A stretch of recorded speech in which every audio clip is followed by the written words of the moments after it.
O dia que nós caímos numa aldeia indígena e eles não queriam devolver o meu namorado. Há alguns anos atrás, eu, o meu namorado e a minha família, nós fomos para a praia. Nós ficamos uma semana lá na praia, então nós começamos a procurar coisas legais e diferentes pra gente fazer além da praia. Até que um certo dia, meu pai estava lá na praia conversando com uma pessoa aleatória e essa pessoa falou pro meu pai que atrás da praia tinha uma trilha e que essa trilha dava numa cachoeira, a coisa mais linda. Só que essa pessoa também falou pro meu pai que a gente tinha que tomar cuidado porque nessa mesma trilha também tinha um caminho e esse caminho dava numa aldeia indígena. Então a gente tinha que tomar cuidado para não cair nessa aldeia porque eles não aceitavam pessoas ali. Na verdade, eles não gostavam que a gente ia na aldeia sem autorização. Tá bom, meu pai chamou a gente, né, nossa família, perguntou se a gente queria ir, né, fazer essa trilha para ir nessa cachoeira. Aceitamos e fomos. Fizemos a trilha certinho e a gente conseguiu chegar na cachoeira também certinho. E, gente, realmente, era outro mundo. Eu falo que aquela cachoeira é outro mundo, porque era coisas... É perfeito, é perfeito. Beleza, enquanto tava todo mundo lá feliz, nadando, o meu namorado inventou de transar na cachoeira. Ele disse que já tinha visto ali um esconderijo, um lugar bem tranquilo, e perguntou se eu queria dar uma rapidinha. Ele disse que seria a maior aventura da nossa vida. E eu, bobinha, aceitei. Falei, bora!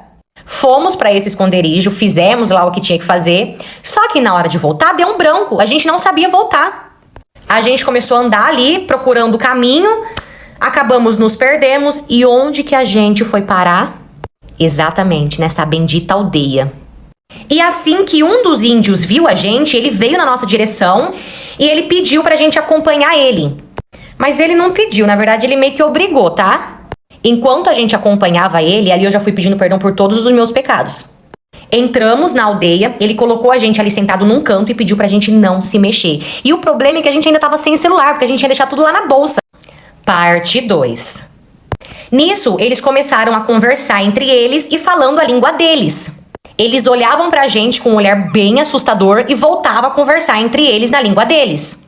Gente, eu sei que isso levou umas 2 horas, até que eles vieram até nós e falaram que eu estava liberada, só que só eu.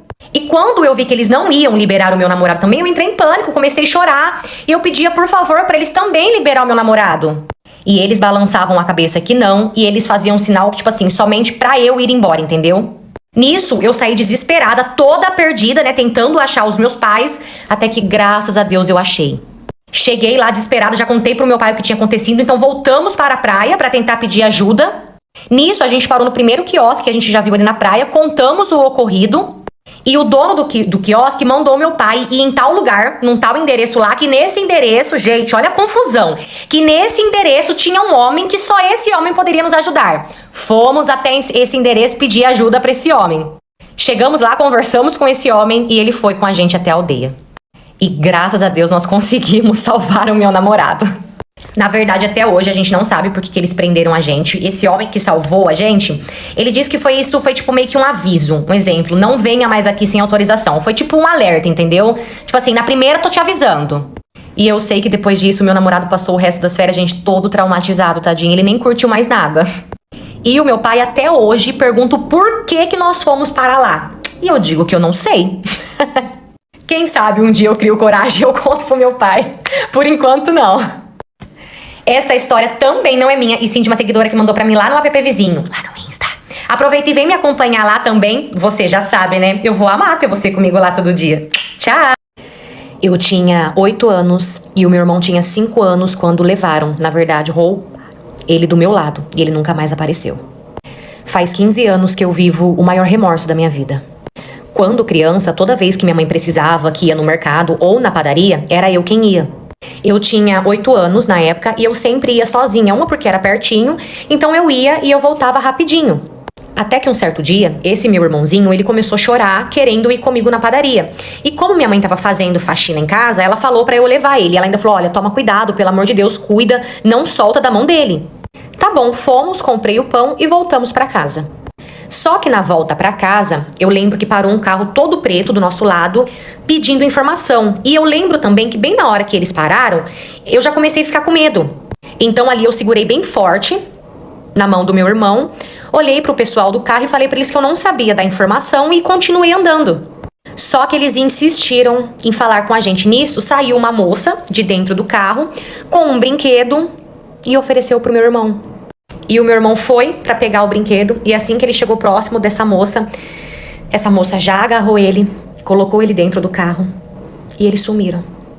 Eu lembro que eu gritei tanto aquele dia. Parte 2. Só que o pior de tudo foi ter que chegar em casa e dar aquela notícia pra minha mãe.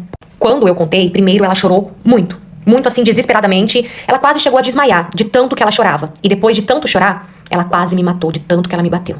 Eu cresci a vida inteira ouvindo todo santo dia que a culpa era toda minha. Por um bom tempo procuraram pelo meu irmão, só que depois de alguns anos foi encerrado porque não tinha sinal. Não tinha nada que pudesse dizer onde ele estava, se ele estava vivo. Não tinha nada. Até que os anos se passaram e quando eu completei 16 anos, o meu pai faleceu. E com 18 anos, a minha mãe também faleceu. Os dois, na verdade, eles faleceram de tanto que eles bebiam. Meu pai bebeu demais. Minha mãe, porque a dor, sabe, a falta de notícia, eles descontaram tudo na bebida. E depois que a minha mãe faleceu, eu fui morar com a minha madrinha. Até que esses dias eu tava no meu trabalho, e eu trabalho numa agência de viagens no shopping.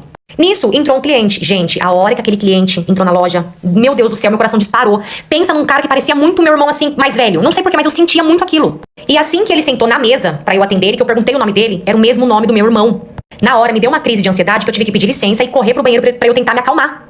Voltei, terminei o atendimento dele e enquanto eu fazia o atendimento, ele tinha a mesma idade do meu irmão, só não era a mesma data de nascimento, mas era a mesma idade. Terminamos ali e ele foi embora. Gente, aquele dia eu não conseguia parar de pensar naquele homem. Eu não conseguia tirar aquele moço da minha cabeça. Cheguei em casa e a primeira coisa que eu fiz foi contar pra minha madrinha aquilo, né? E minha madrinha pediu pra eu não me iludir, pra não colocar isso na minha cabeça, até porque a gente nem sabe se meu irmão tá vivo, se ele tá morto. Tá bom, no dia seguinte tô eu lá trabalhando quando esse moço passou novamente na frente da loja. Então eu disfarcei, rapidamente levantei, meio que segui ele ali sem ele perceber pra ver se ele ia em alguma loja, o que ele ia fazer, e eu vi que ele foi almoçar. Então dias depois eu descobri, através de uma conhecida minha que também conhecia ele, que ele trabalha numa empresa perto ali do shopping e que ele vai almoçar no shopping quase todo dia com o pessoal. Algumas pessoas estão meio que distorcendo tudo e eles estão pensando que eu estou interessada nele. E eu meio que nem ligo, tô deixando eles pensar que é isso, porque eu prefiro que eles pensem que é isso do que eu revelar o verdadeiro motivo, é algo muito íntimo meu. Só que o problema é que isso já chegou no ouvido dele, falaram pra ele que eu fiz algumas perguntas sobre ele e que eu estou interessada nele. E sabe o que ele disse? Que ele também tinha gostado de mim. E agora, gente, eu não sei o que fazer, porque o meu coração grita que é o meu irmão, eu não sei porquê, mas eu olho aquele menino, porque pra mim é um menino, e eu sinto que é meu irmão. Só que por outro lado, eu tenho medo do meu coração também estar me iludindo, também estar sendo enganoso. Eu tenho medo também de chegar nele, conversar com ele, abrir todo o jogo, contar tudo pra ele e ele rir da minha cara. E esse assunto é algo tão importante pra mim que eu morro de medo disso virar piada, sabe?